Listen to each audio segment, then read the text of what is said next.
Good evening, I'm Melissa Ridge and welcome to APTN National News Weekend. Well, an anti-COVID protest entered its seventh day in Ottawa last week. Some of the Freedom Convoy leaders are claiming strong ties to Indigenous communities, but APTN's Fraser Needham reports on how that might be problematic. Pat King is one of the self-proclaimed leaders of the Freedom Convoy, and yesterday he participated in what looks like a pipe ceremony. I have my medicine pouch that was given to me by Grandma Nancy's granddaughter, Grandma great-grandmother Nancy Scanny, from our occupation at the Ledge Grounds in Edmonton. I have a protection pouch with some sage and some other things in here just to guard me from the evil spirits. And then I was gifted this, which is the grizzly bear. I was gifted this yesterday when I got my traditional ceremonial pipe. But on Wednesday, 3 Algonquin First Nation sent out a press release. It condemned the Freedom Convoy and the ceremony which took place on their unceded territory. The head of one of these First Nations says what King and others are doing is nothing short of cultural appropriation. This is no different than some people just claiming to be Native, like Michelle Latimer. Pat King is just following the same footsteps as people who are just self-proclaiming and just saying, oh, I have Native ancestry. We hear that so much, and it's totally wrong for people to just assume and just say those statements because it's hurtful. On Thursday, the Truckers' Convoy held a press conference. Tamara Leach is another of its leaders. Instead, they are using you, the media, to portray us as racists, misogynists, and even terrorists. As a woman with Métis heritage, a mother and a grandmother, I am offended. Both King and Leach say the convoy movement has been misportrayed by both the media and Justin Trudeau's Liberals. They insist it is both open-minded and tolerant. King claims to come from Ojibwe heritage and says he has strong ties to the Indigenous communities. But APN did ask him about racist flags flown earlier in the week. Those are paid provocateurs probably put in here by Trudeau. He does it all the time. You're not, so they're not part of your... No, never have been. We don't promote that, we don't stand by that, and we never will. They say they won't leave the nation's capital until all vaccine mandates are lifted. Their numbers are expected to swell once again this coming weekend. Fraser Needham, APTN National News, Ottawa. Chief Arvol Looking Horse is a spiritual leader and 19th generation keeper of the White Buffalo Calf Pipe. He spoke to APTN from his home in South Dakota, part of the tribal territory, which also extends into Canada. Looking Horse has been vocal in the fight against the Dakota Access Pipeline and says convoy protesters using that sacred pipe on Parliament Hill hurt him. He says the pipe is so sacred it's like the Bible and should not be used as part of a political statement. I would go back to the law of the Chanupa, the pipe. Only the good shall see the pipe. The bad should not even see it or touch it. And you have to go through ceremony to address, if you're going to address with the pipe. No, it's so sacred that people don't use that pipe in a political way. A death on the Sayisi Dene First Nation, the northernmost First Nation in Manitoba, has leaders calling for more supports and changes in the community. Daryl Stranger has some details. I find it stressful, I find it worrisome, and I need to keep calling out so that we get the help we need, you know. And so that's Sayisi Dene First Nation Chief Evan Yassy speaking after a 21-year-old man from the community died this past weekend. It is believed drugs led to a series of events around the man's death. The 21-year-old was accused of assaulting multiple people, and when police tried to arrest him, he turned a gun on himself. The community is a remote flying community with the only other mode of transportation via Winter Road, which is currently closed. Chief Yassy says the death, coupled with other problems in the community, is why more supports are needed. The infrastructure is not there, the funding levels don't meet the needs of the community, and the capacity of the community, communication-wise, hinders the way we can respond to emergency situations within the community. And so there's a lot of factors here going on. Both Yassy and MKO Grand Chief Garrison Satie also expressed concerns over illegal substances entering Sayisi Dene. They say drugs and alcohol are coming in through Canada Post. I know that there are laws that prevent and prohibit people from looking through personal mail, and that is what is allowing the drugs to go through the system. So therefore, we need to look at ways on how we can work together to ensure that we have the ability and also the capacity to be able to protect the community from illegal and illicit drugs going to First Nations. Manitoba Justice Minister Kelvin Gertsen said in a statement he will be meeting with the Federal Minister of Justice later this week to discuss illegal substances going through the mail. This is an issue nationally that police have raised in an effort to obtain federal authority to better prevent deadly drugs like opioids moving through the mail system, and a concern that I share as well. Canada Post said the devastating toll illicit drugs and alcohol has in Indigenous communities is of great concern, and they are working on enhanced security measures. We are working closely with law enforcement partners in the northern Manitoba region, and our postal inspectors continue to coordinate efforts with the local post offices and community leaders. The Independent Investigation Unit of Manitoba is investigating the young man's death. Neither the RCMP or Chief Evan Yassy have identified the 21-year-old man. Daryl Stranger, APTN National News, Winnipeg. To British Columbia, where concerns are being raised over the denial of employment insurance benefits to fishermen. Families are struggling from the pandemic and are calling on the federal government to find a solution, and they've got others supporting that. APTN's Lee Wilson reports. In Prince Rupert, a city located on the north coast of British Columbia, Paul Legase, a legal advocate for the Unemployment Action Centre, says they're being overwhelmed by calls from concerned fishers from all around the province. Legase says in 2020, the federal government made a temporary change. Because of the pandemic and fishing closures, fishers did not make enough to qualify for EI. The change allowed them to use their earnings from 3 previous years to qualify, instead of the most recent year. That year, their office successfully helped fishermen get EI benefits. But this season, many fisheries are still closed. 100 fishers applied for EI under the same 3-year qualification and were denied employment service benefits. Legay says this is devastating for lifelong fishermen. It's been 2 horrible fishing years, and, you know, I mean, really, they should have had this money before Christmas, and here we are now, beginning of February, and people are a mess. And this is, the applications I see, it's not like, oh, we have other jobs and we kind of do this on the side. These are lifelong fishermen. That's how they make their income. According to the Canadian Independent Fish Harvesters Federation, the denial of EI is affecting 500 local fish harvesters and more nationally.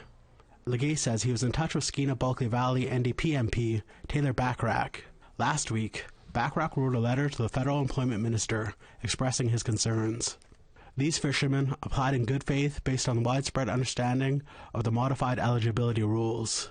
I'm concerned that either the government didn't adequately communicate the rules to fishermen in their union or has interpreted them in a way that is plainly unfair.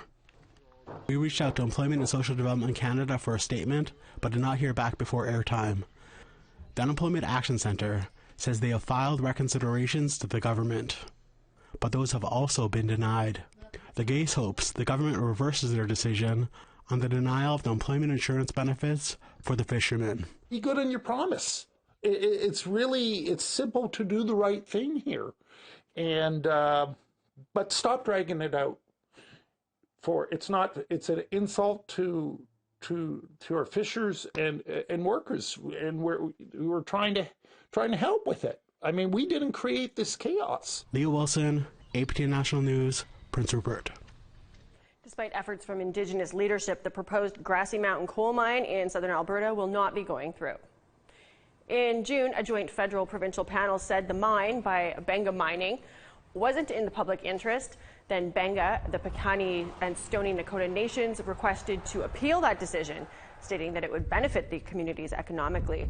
Now, the Alberta Court of Appeal has denied that request. Adam North Pagan with the Mountain Child Valley Society calls the decision a victory. This is something that we've been working probably for the last year and a half to bring about awareness on the impacts of, open pit coal mining in southern Alberta and how it will desecrate Piikani ancestral lands for many generations to come. We see this as a victory and hope that it'll finally put it to rest. We need to take a break, but when we come back, another First Nation has taken over child welfare and is bringing its children home. Stay with us.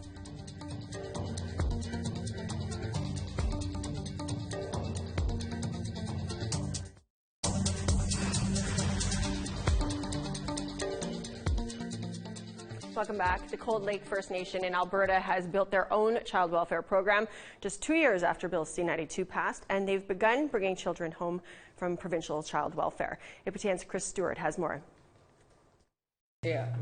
Connie Santos has worked for child services in 3 provinces, acting as agency director in 2 of them. For the past year, she has been the director of the Cold Lake Family and Community Support Services.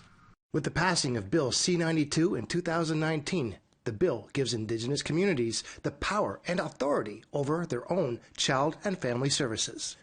Connie Santos built a staff of 12 to bring back as many children in the Alberta child welfare system as possible. A system she says is faulty. The length of time that children have been in care without any visits, not even to their home, was, just heartbreaking. We had been involved with one family, and that little guy had already been removed from the home. It was 1 or 2 years later that they asked us to become involved. So we did, and it was the first time in that time that little boy got to come home to his home. She says the provincial system has not been as helpful as they should in returning children that should be in their home instead of a group or foster home. Their list of children was incomplete. What is difficult to get from the social workers is the actual information. What's going on? Where's the child? How many visits are being had? How can we get visits happening? How can we move children home? The biggest one is how to move children home. We have not come across one social worker to date that said, hey, can we move this child back? Do you have somebody? We've not come across that at all. And that list of 65 they gave us, well, our list is up to 187 to date. She said the barriers have not stopped them from bringing children back to Cold Lake. And we were able to eventually, family after family after family, breaking down those doors, and we were able to as of December 31st, we were able to bring home 17 children. And so it's a big deal, and we plan to have a big celebration on February 19th to demonstrate, that welcoming the children back home after all those years of being away. It's, for some would say it was like jail. On December 31st, Jane was reunited with her daughter. APTN cannot reveal her name due to privacy laws. Addiction issues caused her to lose custody of her daughter to the provincial child welfare system. Now clean for almost a year, she has been reunited with her daughter after 4 years apart. Now I get to have my little girl in my care and have her watch her grow up, go to school, make friends, learn people in her community, learn her cultural ways, her language. She says she and her daughter have already become close. She's doing really good. She knows who her family is. She's all the time, it's mommy, mommy, mommy this, mommy that, and then chop on her, auntie, and I have a boyfriend, a fiance, and he actually stepped in as a role model for my daughter as a dad and as a stepdad. So she calls him daddy. No, yeah, her birthday party. She says staying sober has completely changed her life. If it wasn't for me changing my addictions and me getting, clean, I probably wouldn't have my daughter back. And for the people that helped me get her back, I'm grateful for them. And I'm grateful for their support. And I'm happy to have my daughter back in my life after 4 years. 4 years of barriers after barriers after barriers. she's home now, and I'm grateful. My heart is full now. Chris Stewart, APTN National News, Cold Lake, First Nations. There's growing concern from tenants in Yellowknife over who they rent from. They say the biggest landlord in the city doesn't address their grievances, and there's few options to move somewhere else. Our reporter Charlotte Mort-Jacobs explains. So this is my bedroom window I'm talking about. This is what it looks like from the outside. Verna Bolio has been waiting 5 years for her window to be repaired. I don't know how they got it. I think they threw rocks or ice. There's 1, 2. She lives in Dorset Apartments, one of 32 residential properties in Yellowknife, owned by the real estate company Northview Canadian High Yield Residential Fund. Northview owns nearly half of the rental market in the city.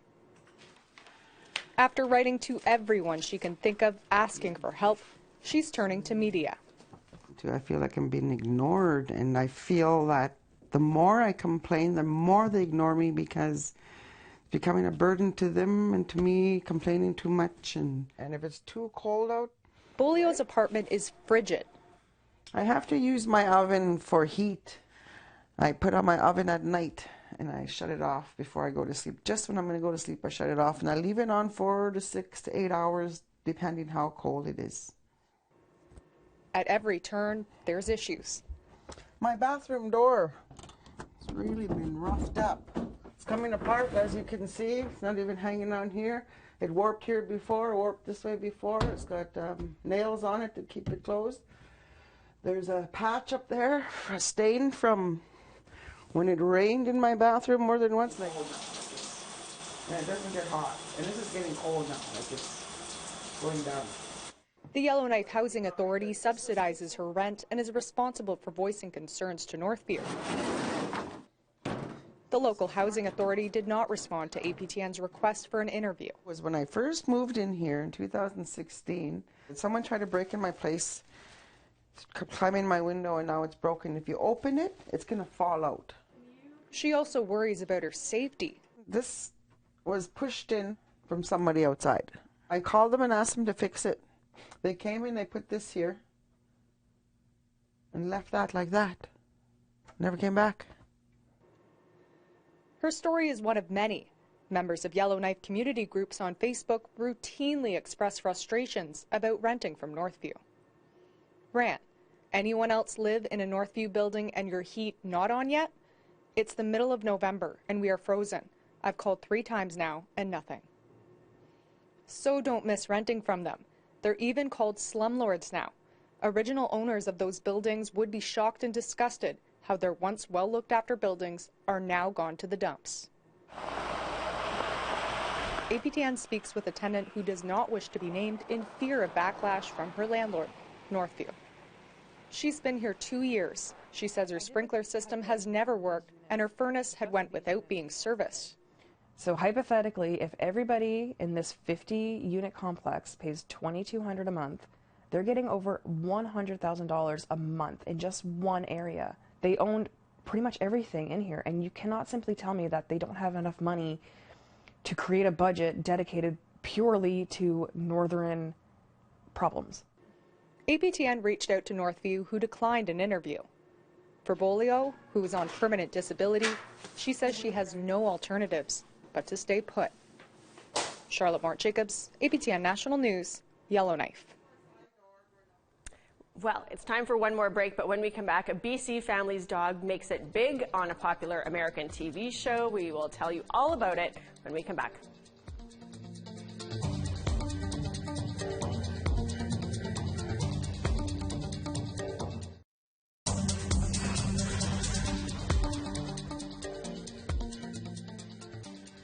ABC's hit TV show, America's Funniest Home Videos, just aired an episode that featured a family from Burnaby, BC, featuring their beloved pit bull.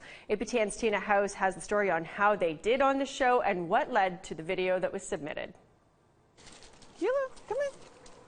Come on. Carrie Ann Kennedy says her 2-year-old pit bull named Kilo is always posing for the camera and doing funny things, which she records on her phone. Carrie Ann never really thought that these videos would be seen by anyone. But it was her cousin Nikki who urged her to submit to America's Funniest Home Videos. So just for fun, she did. I got a call, like, I think about a week later or so, and they said that he was going to be in the show, like, the next season. And I was like, oh, that's exciting. And then I got a call maybe about a week later, and they said he made the final 3. And this is the video that was submitted called The Main Event. What do you think, Kilo? You don't like it? He's looking at himself in the mirror.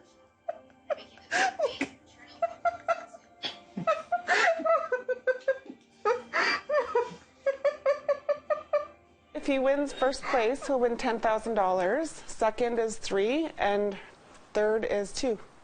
So he's guaranteed at least $2,000. Hey? U.S. dollars, too. Yeah. Hey, Kilo? Guaranteed at least $2,000, which is fine by me. I mean, this is the second couch we've had because he chewed up the first one.